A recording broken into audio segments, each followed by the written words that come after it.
ஹெவன்சி counselling வழியாக 20 days 20 trainers அப்படிங்கிற program மூலியமாக ஜீனத் ரலீனா அவங்கள வரவேற்கிறதுல நாங்கள் மிக்க மகிழ்ச்சி அடைகிறோம். வெல்கம் ஜீனத் ரலீனா. அவங்க ஒரு அக்குபஞ்சர் ஸ்பெஷலிஸ்ட். அவங்க உங்களுக்காக இன்னைக்கு அவங்கள பாயிண்ட்ஸ் எல்லாமே உங்களுக்காக சொல்கிறதுக்கு ரெடியாக இருக்கிறாங்க. நீங்களும் கேட்டு பயன்பட ரெடியாக இருக்கீங்க அப்படின்னு நாங்கள் நம்பி செஷன் ஸ்டார்ட் பண்ணுறோம். அவுது பில்லாஹி மினஷ் ஷைத்தானிர் ரஜீம். பிஸ்மில்லாஹிர் ரஹ்மானிர் ரஹீம். ரப்பி ஷ்ரஹ் லி சத்ரி வயஸ்ஸிர் லி அம்ரி வஹ்லுல் உக்தத்தம் மின் லிசானி யஃப்கஹு கவ்லி. ரப்பி ஸித்னி இல்மா ரப்பி ஸித்னி இல்மா ரப்பி ஸித்னி இல்மா. அஸ்ஸலாமு அலைக்கும் வரஹ்மத்துல்லாஹி வபரகாத்துஹு. ஜீனத் சிஸ்டர், நீங்கள் ஸ்டார்ட் பண்ணலாம்.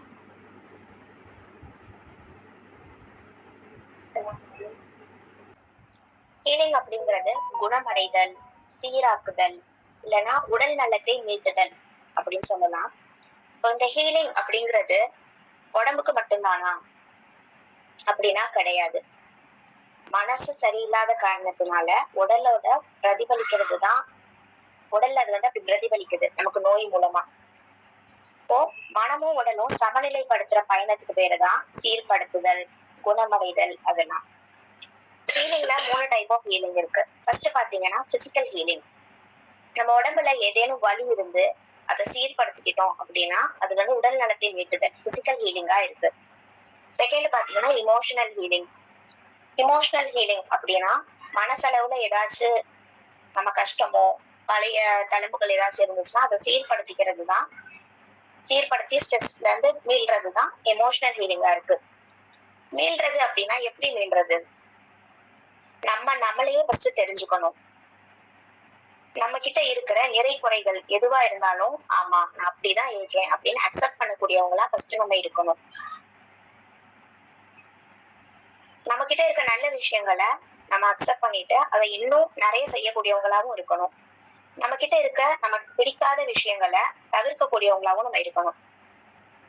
லாஸ்டா இம்பார்ட்டன்டான ஹீலிங் இது ஸ்பிரிச்சுவல் ஹீலிங். அப்படின்னா இறைவழியில் சீராகுதல். இறைவன் இடத்துல நம்பிக்கை கொண்டு நம்ம அல்லாஹ்வின் பக்கம் திரும்பக்கூடியவங்க எல்லாம் இருந்தோம்னா நம்ம மனசுல உறுதி பெற்று நோயோட வலிமை குறைஞ்சிரும். நம்மள நிறைய பேர் வந்து நம்ம ஏதாச்சும் நமக்கு தேவைங்கிறப்பதான் அல்லாஹ் கிட்ட போறவங்களா இருக்கும். ஆனா நமக்கு அல்லாஹ் நிறைய நியாமத்துகளை கொடுத்திருக்கான். அதுக்கெல்லாம் நன்றி சொல்லக்கூடியவங்களாகவும் நம்ம இருக்கணும். அடுத்து பாத்தீங்கன்னா அக்குபஞ்சர். அக்குபஞ்சர்ங்கிறது ஒரு எளிமையான மருத்துவ முறை. சீன மருத்துவத்தோட ஒரு அடிப்படையான டெக்னிக் இதா இருக்கு. அக்குபஞ்சரோட அடிப்படை என்ன அப்படின்னு பார்த்தோம்னா இது உடல் ஆற்றலை கொண்டு இயங்குது. உடல் ஆற்றலையும் மனசையும் சமநிலைப்படுத்துறது மூலமா நோயில இருந்து நிவாரணம் கிடைக்குது. நோய் அப்படிங்கிறது வந்து நம்ம மனசு சீராக நிலைமையில இல்லாதனாலதான் உடம்புல பிரதிபலிக்கக்கூடியதா இருக்கு. இது அக்குபஞ்சர் மூலமா எப்படி தீர்வு காண்றோம் அப்படின்னா உடலோட வெளிப்புறத்துல ஊசி மூலமாகவோ இல்ல பிரஷர் மூலமாகவோ இந்த எனர்ஜியை தூண்டுறது மூலமா என்டார்பின் அப்படிங்கிற ஒரு ஹார்மோன் வந்து செக்ரேட் பண்ணுது. இது வந்து நேச்சுரலாவே ஒரு பெயின் கில்லர் ஹார்மோனா இருக்கு. இது மூலமா வலி குறையுது. அக்குபஞ்சர் மருத்துவம் அப்படிங்கிறது வந்து பிறந்த குழந்தையில இருந்து பெரியவங்க வரைக்கும் ட்ரீட் பண்ணக்கூடியதா இருக்கு. இது வந்து குறுகிய கால நோயில இருந்து நீண்ட கால நோய் வரைக்கும் சரி பண்ணக்கூடியதா இருக்கு. அக்குபஞ்சரோட அடிப்படை வந்து இன் யாங் தத்துவம் அப்படிங்கிறது மூலமா தான் இது இயங்குது. இயற்கையிலேயே அல்லாஹ் வந்து எல்லாத்தையும் ஜோடிகளாக படைச்சிருக்கான். அது வந்து இந்த தத்துவம் வந்து ப்ரூவ் பண்ணக்கூடியதா இருக்கு. ஒரு எக்ஸாம்பிளுக்கு வந்து சூடு குளிர்ச்சி, சூரியன் சந்திரன், நெருப்பு நீர், ஈரத்தன்மை காய்ந்த தன்மை, டே நைட், ஆக்டிவ்ல இருக்கிறது ரெஸ்ட் ஸ்டேட்ல இருக்கிறது. இந்த அக்குபஞ்சரை வந்து நம்ம எப்படி கண்டறிய முடியும்? அக்குபஞ்சர் மூலமா நோய் எப்படி கண்டறிய முடியும்னு பாத்தீங்கன்னா 2 டைப் இருக்கு. ஒண்ணு வந்து பல்ஸ் டயக்னோசிஸ், நாடி புடிச்சு பாக்குறது. இன்னொன்னு வந்து டங் டயக்னோசிஸ், நாக்கினுடைய கலரோ டெக்ஸ்சரோ இல்ல கோட்டிங் ஏதாச்சும் எக்ஸ்ட்ரா இருந்துச்சுன்னா அது மூலமாவும் நம்ம கண்டுபிடிக்கலாம். அக்குபஞ்சரோட மெயினான கோட்பாடு என்னன்னா பஞ்சபூத சக்தி. பஞ்சபூத சக்தினா நமக்கு என்னன்னு தெரியும். நிலம், நீர், நெருப்பு, காற்று, ஆகாயம். இதை கொண்டுதான் அக்குபஞ்சர் வந்து இயங்கிட்டு இருக்கு. அப்போ ஆகாயத்தோட ஆர்கனா வந்து லிவர் இருக்கு. இந்த லிவரோட டைமிங் பாத்தீங்கன்னா காலையில 1 மணில இருந்து 3 மணி வரைக்கும். இந்த லிவரோட எமோஷனலா கனெக்ட் ஆயிருக்க எமோஷன் என்னன்னா கோபம். அதிகமா கோவப்படக்கூடியவங்களுக்கு இந்த லிவர் ஃபங்க்ஷன் வந்து ஒழுங்கா சீரா இருக்காது. இந்த லிவரோட வெளி உறுப்பு பாத்தீங்கன்னா கண்ணு. நம்ம கண்ணுல ஏதாச்சும் கண்ணு புகையிறதோ கண்ணோட கலர் மாறுறதோ இப்படி இருந்தா லிவர் ஃபங்க்ஷன்ல ப்ராப்ளம்னு நம்ம அறிஞ்சுக்கலாம். அடுத்து நெருப்பு. நெருப்போட உள்ளுறுப்பு பாத்தீங்கன்னா இதயமா இருக்கு. இதயத்தோட டைம் வந்து காலையில 11 மணில இருந்து 1 மணியா இருக்கு. இதயம் வந்து கூட கனெக்ட் ஆயிருக்க இமோஷன் வந்து பெருமை, தாழ்வு மனப்பான்மை. இது ரெண்டும் இருந்துச்சுன்னா இதயத்தோட ஃபங்க்ஷன் வீக்கா இருக்கும். இதயத்தோட வெளி உறுப்பு பாத்தீங்கன்னா நாக்கு. அதே மாதிரி நிலம். நிலத்தோட உறுப்பு பாத்தீங்கன்னா மண், ஸ்டொமக், வயிறா இருக்கு. வயிறோட டைமிங் பாத்தீங்கன்னா 7 மணில இருந்து 9 மணி. இந்த வயிறு வந்து எந்த எமோஷன் கூட கனெக்டா இருக்குன்னா கவலை. அதிகமா கவலைப்படக்கூடியவங்களா இருந்தோம்னா வயிறோட செரிமானம், நிறைய அவங்களுக்கு டைஜஸ்டிவ் ப்ராப்ளம்ஸ் வரக்கூடியவங்களா இருப்பாங்க. வயிறோட வெளி உறுப்பு வந்து உதடு. அடுத்து காற்று. காற்றோட உறுப்பு என்னன்னு பார்த்தோம்னா லங்ஸ், நுரையீரல். நுரையீரலோட டைமிங் 3 மணில இருந்து 5 மணி காலையில. இந்த டைம்ல நம்ம எந்திக்கக்கூடியவங்களா இருந்தோம்னா நம்மளோட மனசு, நம்மளோட லிவர் ஃபங்க்ஷன்ஸ், அப்புறம் லங்ஸ் ஃபங்க்ஷன், ஹார்ட் ஃபங்க்ஷன், இது மூணுமே ரொம்ப சீராக இருக்கும். இதோட டைம் நீங்க வந்து 3 to 5. இது எந்த எமோஷன் கூட கனெக்ட் ஆயிருக்குன்னா துக்கம். நம்ம பழைய ஃபீலிங்ஸை வச்சுட்டு இன்னும் நம்ம இது பண்ணிட்டே இருந்தோம்னா இந்த லங்ஸோட ஃபங்க்ஷன் ஒழுங்கா இருக்காது. லங்ஸோட வெளியே இருக்கிற ஆர்கன் வந்து மூக்கு. மூக்குல மேல இருக்க மூக்குல பிளாக் ஸ்பாட்ஸ் இந்த மாதிரிலாம் வந்துச்சுன்னா லங்ஸோட தன்மை வந்து சீரா இல்லை அப்படிங்கறது அர்த்தம். அடுத்து நீர். நீரோட உறுப்பு வந்து கிட்னியா இருக்கு. இந்த கிட்னி வந்து எந்த எமோஷன் கூட கனெக்ட் ஆயிருக்குன்னா பயம். அதிகமா பயப்படக்கூடியவங்களுக்கு கிட்னில இருந்து கிட்னி டிசீஸ் ரிலேட்டடா வரும். இதோட டைமிங் வந்து 5 to 7 ஈவினிங்கா இருக்கு. கிட்னியோட வெளி உறுப்பு வந்து காது. இயற்கையிலேயே இறைவன் நம்ம உடம்புல பல அருட்கொடைகளை வச்சிருக்கான். உதாரணத்துக்கு கண் இமை. நம்ம கண்ணுல ஏதாச்சும் தூசி பட போகுது அப்படின்னா அது ஆட்டோமேட்டிக்கா அது வரதுக்கு முன்னாடி மூடிடும். கண்ணுக்குள்ள தெரியாம பட்டுருச்சுன்னா கூட அது கண்ணீர் மூலமா வெளியே வரக்கூடியதா இருக்கு. இது வந்து நம்ம கண்ட்ரோல் பண்றது கிடையாது. அதே மாதிரி தும்மல். நம்ம உடம்புக்குள்ள ஏதாச்சும் இன்ஃபெக்ஷன், ஏதாச்சும் வெளியேறல பார்ட்டிகல்ஸ் போயிருச்சுன்னா அது தும்மல் மூலமா வெளியகட்டக்கூடியதா இருக்கு. இதே மாதிரிதான் பசி, தூக்கம், அதே மாதிரி உள்ளுறுப்போட ஃபங்க்ஷன்ஸ், ஹார்ட், லிவர், கிட்னி, இதெல்லாம் வந்து நம்ம கண்ட்ரோல்ல கிடையாது. அது ஆட்டோமேட்டிக்கா அதுவே நடந்துட்டே இருக்கு. மனசுல ஏற்படுற கலக்கங்களாலதான் உடல் ஆற்றல்ல பிரச்சனை வருது. இத அக்குபஞ்சர் மூலமா எனர்ஜியை சீர்படுத்துறதுல உடல்ல இருக்க வலியும் மனசுல இருக்க கஷ்டங்களும் நீங்கி சீராகுது. 26வது அத்தியாயத்துல 80வது வசனத்துல நான் நோயுற்ற காலத்தில் அவனே என்னை குணப்படுத்துகிறான் அப்படின்னு இப்ராஹிம் நபி வந்து அல்லாஹ் மேல தவக்கல் வச்சு சொல்றாங்க. எந்த ஒரு வலிக்கும் அல்லாஹ் அதனோட நிவாரணம் இல்லாம தரதில்லைன்னு நம்ம முழுமையா நம்பணும். இப்பெல்லாம் டிசீசஸ் அதிகமாகுது. ஏன்னு பார்த்தோம்னா இப்ப இருக்க காலகட்டத்துல உடல் உழைப்பு குறைஞ்சதாலதான் சோர்வு அடைகிறாங்க. எனக்கெல்லாம் வெளியே போய் விளையாட முடிஞ்சது அப்போ அந்த டைம்ல. இப்போ இருக்க ஜெனரேஷனை பாருங்க, எப்பவும் கேஜெட்ஸ். மோஸ்ட் ஆஃப் த கிளாஸஸே கூட இப்போ ஆன்லைன்லயே வந்துருச்சு. அது நம்மளால எதுவும் பண்ண முடியாது. அல்லாவே சொல்றான், முஸ்லிமான ஆணும் பெண்ணும் உங்களுக்கான கல்வியை தேடி செல்லுங்கள் அப்படின்னு. அப்போ நம்ம லைஃப் ஸ்டைல்ல ஒரு சின்ன சேஞ்ச் கொண்டு வரலாமா?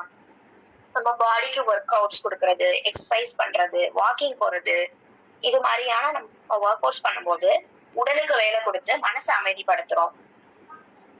சில கோல்டன் ரூல்ஸ் இருக்கு. அதாவது நமக்கு எப்போ பசிக்குதோ அப்பதான் நம்ம சாப்பிடணும். எப்போ தண்ணி தாகம் இருக்குதோ அப்பதான் தண்ணி குடிக்கக்கூடியவங்களா இருக்கணும். நமக்கு உடம்பு டயர்ட் ஆயிடுச்சுன்னா உடனே ரெஸ்ட் எடுக்கணும். சீக்கிரம் தூங்கக்கூடியவங்களாவும் நம்ம இருக்கணும். இப்படிலாம் இருந்தா நம்ம உடம்போட ஃபங்க்ஷனும் மனசோட ஃபங்க்ஷனும் ராகத்தா இருக்கும். அக்குபஞ்சர் பத்தி சில மித் அண்ட் ஃபேக்ட்ஸ் இருக்கு. அதாவது அக்குபஞ்சருங்கிறது வந்து வெறும் வலி நிவாரணத்துக்கு மட்டும்தான் அப்படின்னு சொல்றாங்க. அப்படி கிடையாது. அக்குபஞ்சர் வந்து நம்ம பாடியோட பேலன்ஸ் பண்ணுது. நம்ம பாடியோட எனர்ஜியை மைண்டுக்கும் பாடிக்கும் பேலன்ஸ் பண்றது மூலமா என்டார்பின்ங்கிற ஹார்மோனை செக்ரீட் பண்ணி அது இன்ஸ்டன்ட் பெயின் ரிலீஃப் கொடுக்கும்.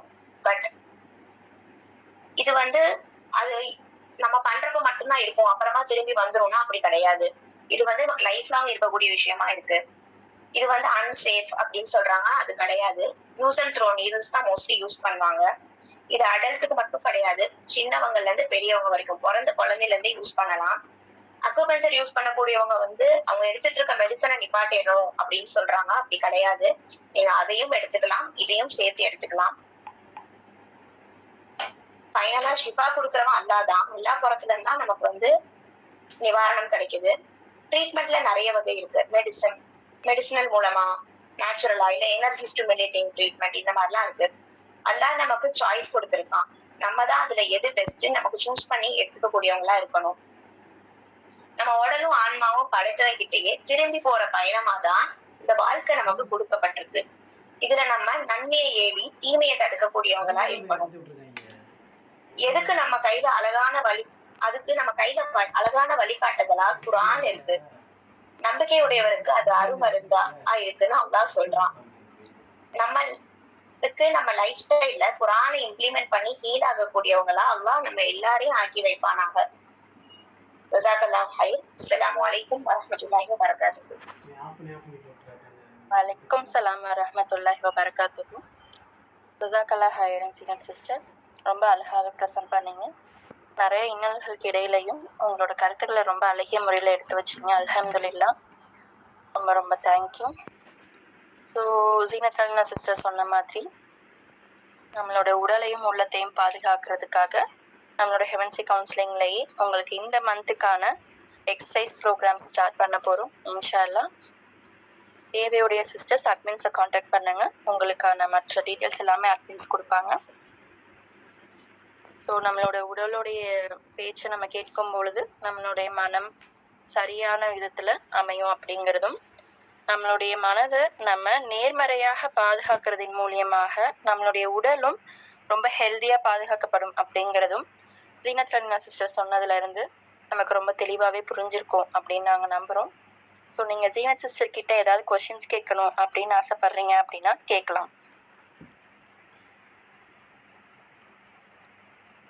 உங்களுக்கான டவுட்ஸ் ஏதாவது இருக்குது அப்படின்னா நீங்கள் கேட்கலாம்.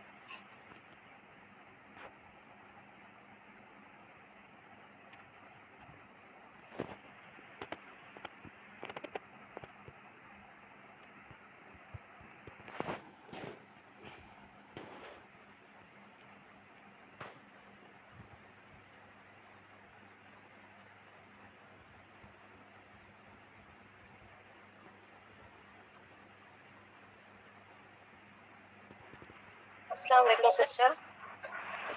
டவுட்ஸ் எதுவும் இல்லை, அல்ஹம்துலில்லாஹ். ரொம்ப கிளியராக நல்ல அழகாக எக்ஸ்பிளைன் பண்ணுங்க. நிறைய விஷயங்கள் தெரிஞ்சுக்க முடிஞ்சது, அல்ஹம்துலில்லாஹ். ரொம்ப ஜஸாக்கல்லாஹ் ஹைரன் சிஸ்டர். அஸ்ஸலாமு அலைக்கும். வலைக்கும் சலாம். சொல்லுங்கம்மா. எனக்கு வந்து இப்போ 52 வயசு ஆகுது. ஆனா எனக்கு வந்து இந்த கால், இந்த பாதம் இருக்கு பாத்தீங்களா, அந்த பாதத்து பக்கத்துல சரியான வலி அடிக்கடி ஏற்படுது. அதற்கான காரணம் உங்களுக்கு தெரியணும், அப்படித்தானே? என்னம்மா? அதற்கான காரணமும் சிஃபாவும் என்ன அப்படிங்கிறது உங்களுக்கு தெரியணும், அதுதானே கேக்குறீங்க? ஆமாம்மா. அந்த பாதம் மட்டும், அந்த பாதத்துக்கு மேல அந்த கரண்டை கால்னு சொல்லுவாங்கல்ல, அந்த 2 கால் மட்டும், மற்ற உடம்புலாம் வலி இல்லை, அந்த 2 கால் மட்டும் அடிக்கடி அது ஏற்படுது வலி. ஜீனத் சிஸ்டர். சிஸ்டர் சொல்லுங்கம்மா. ஹலோ, கேக்குதுங்களா? காலோட உள்புறத்துல வலிக்குதா வெளிப்புறத்துல வலிக்குதா? வெளிப்புறத்துல மேல வலிக்குது. சரி, நல்லா தண்ணி குடிங்க, நல்லா ஃபைபர் ரிச் ஃபுட் எடுத்துக்கோங்க, பழங்கள் நிறைய சாப்பிடுங்க. நான் ஒரு பாயிண்ட் சொல்றேன், அதுல வந்து ப்ரெஷர் கொடுத்துட்டு வாங்க, சீக்கிரம் இன்ஷால்லா சரியா போயிடும். 2 காலுக்கு மேல உங்களோட 4 விரல்களை வச்சுக்கோங்க. சரி. அதுக்கு மேல இருக்க குழியில நீங்க ப்ரெஷர் கொடுக்கணும். சரி.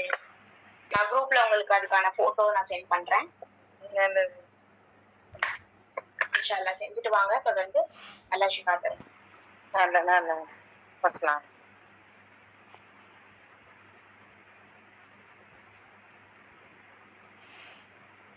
ஹலோ, அஸ்ஸலாமு அலைக்கும்.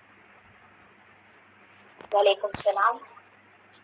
சிஸ்டர், எனக்கு இந்த சஜிதா பண்ணும்போது, இந்த சஜிதால இருக்கும்போது கால் இவங்க சொன்னாங்கல்ல காலில் வலிக்கணும், அதே மாதிரி என் கால் மேல் பகுதியில் அந்த ஒரு கால் மட்டும் எப்போவுமே அது காலை மடக்கி சஜிதா பண்ணும்போது பெயின் வருது. அது வருது, அப்புறம் போயிருது, அப்புறம் வருது, போகுது, அப்படியே வந்து போகுது. எதனால தெரியல. ஃபர்ஸ்ட் நம்ம ஒண்ணு புரிஞ்சுக்கணும்.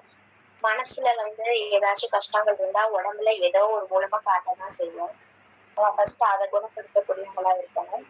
அதை தாண்டி நான் இப்போ உங்களுக்கு சொன்ன மாதிரி உங்களுக்கு பாயிண்ட் குரூப்ல சென்ட் பண்றேன். இன்ஷால்லா நீங்க அதை ஃபாலோ பண்ணிக்கலாங்க. ஓகே. அஸ்ஸலாமு அலைக்கும்.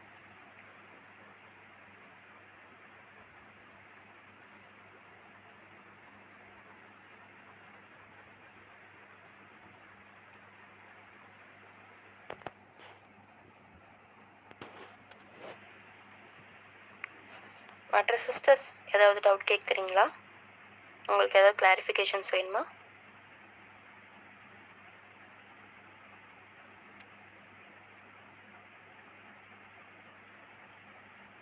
செஷனை பற்றின உங்களோட ஃபீட்பேக்ஸை நீங்கள் சொல்லலாம். செஷன் எப்படி இருந்தது, உங்களுக்கு ஒரு ஐ ஓப்பனிங்காக இருந்ததா, அந்த மாதிரி உங்களுடைய ஃபீட்பேக்ஸ் ஏதாவது இருந்தது அப்படின்னா நீங்கள் ஷேர் பண்ணலாம்.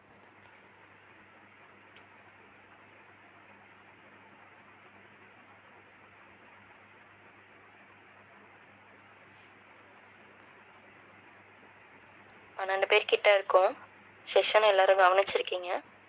உங்களுக்கு செஷனை பற்றின கருத்துக்கள் ஏதாவது இருக்குது அப்படின்னா நீங்கள் மைக் ஆன் பண்ணி பேசலாம்.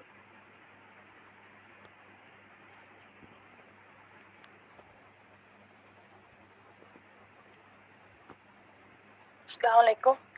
இல்லை, கிளியராக சொல்லுங்க. எல்லாமே எல்லா பாட்டுமே எப்படி எதனால இது ஒரு இது அப்படி சம்மந்தம் பண்ணி எல்லாமே கரெக்டாக உள்ள பகுதிகள் எல்லாமே சொன்னாங்க. கிளியராக இருந்துச்சு. இந்த ஷக்கில் கையில் எல்லாம் இருந்துச்சு. அஸ்ஸலாமு அலைக்கும்.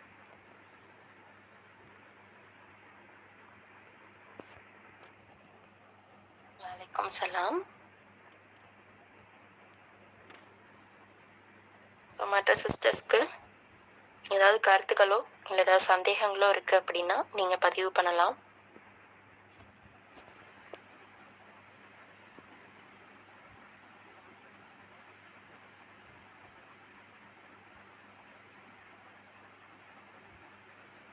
சகோதரிகளை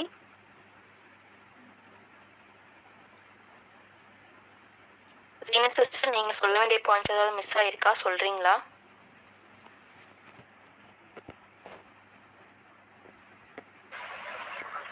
இல்லை சிஸ்டர்.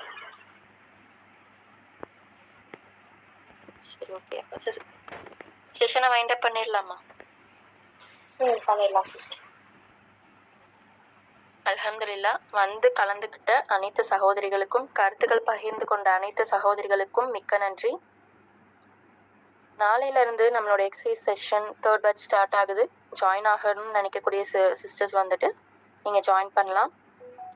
உங்களுடைய ரெஸ்பெக்டிவ் குரூப்ஸில் இருக்கக்கூடிய அட்மின்ஸ் கிட்ட நீங்கள் கேட்டிங்கன்னா அதற்கான ப்ராப்பரான விஷயங்கள் என்ன அப்படிங்கிறத சொல்லுவாங்க. நீங்கள் அதை கேட்டு ஜாயின் பண்ணலாம்.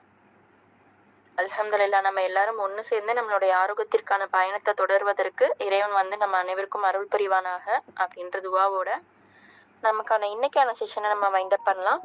அல்லாஹும்ம ஸல்லி அலா முஹம்மதி வ அலா அலி முஹம்மதி கமா ஸல்லைத அலா இப்ராஹீம வ அலா அலி இப்ராஹீம் இன்னக ஹமீதும் மஜீத். அல்லாஹும்ம பாரிக் அலா முஹம்மதி வ அலா அலி முஹம்மதி கமா பாரக்த அலா இப்ராஹீம வ அலா அலி இப்ராஹீம் இன்னக ஹமீதும் மஜீத். ஸல்லல்லாஹு அலா முஹம்மது ஸல்லல்லாஹு அலைஹி வஸல்லம், ஸல்லல்லாஹு அலா முஹம்மது ஸல்லல்லாஹு அலைஹி வஸல்லம், ஸல்லல்லாஹு அலா முஹம்மது யா ரப்பி ஸல்லி அலைஹி வஸல்லம். சகோதரிகள்